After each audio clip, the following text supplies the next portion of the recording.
त्याचा पूर्ण अधिकार आहे आणि तुम्ही त्या पद्धतीने देऊ शकता. तुम्ही त्यांच्यावर हल्ला केलाय, तुम्ही त्यांचं स्टुडिओ तोडलेला आहे, ही उत्तर देण्याची पद्धत नाही. तुम्ही म्हणजे बाळासाहेब ठाकरे नाही, लक्षात घ्या. तुम्ही फार किरकोळ लोक आहात.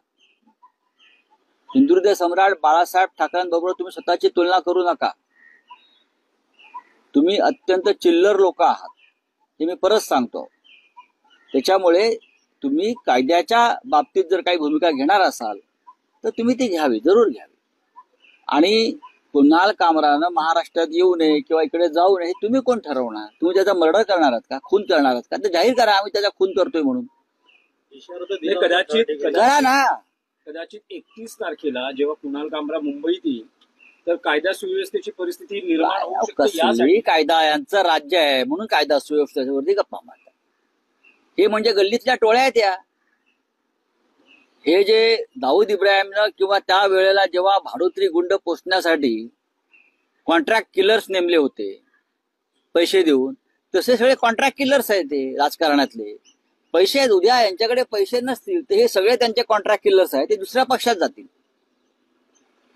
अजित पवार गटामध्ये असतील किंवा भाजपकडे असतील किंवा शिंदेकडे असतील, हे सगळे भाडोत्री गुंड आहेत.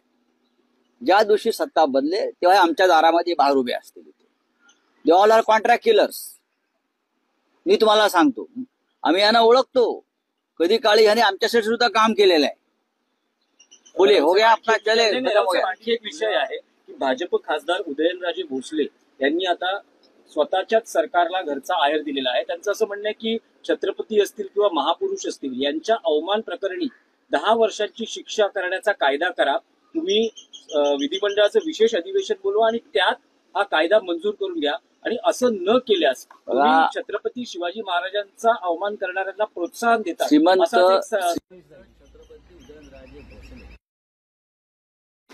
हे फार लॉजिकल बोलतात आणि त्यानुसार ते बोललेले. मगाशी ज्यांना कुणाल कामराला पाय ठेवू द्यायचा नाही असं जे म्हणतायत, त्यांनी प्रशांत कोरटकर विषयी काय भूमिका घेतली? राहुल सोलापूरकर मोकळाच आहे ना अजून. हे सगळे जे गुंड आहेत हे आपल्या नेत्याच्या स्मृतीविषयी एवढे उड्या मारतायत. त्यांनी प्रशांत कोरटकर विषयी काय भूमिका घेतली? राहुल सोलापूरकर सोडून द्या. बेळगाव मध्ये मराठी माणसांवर हल्ले झाले गेल्या महिनाभरामध्ये.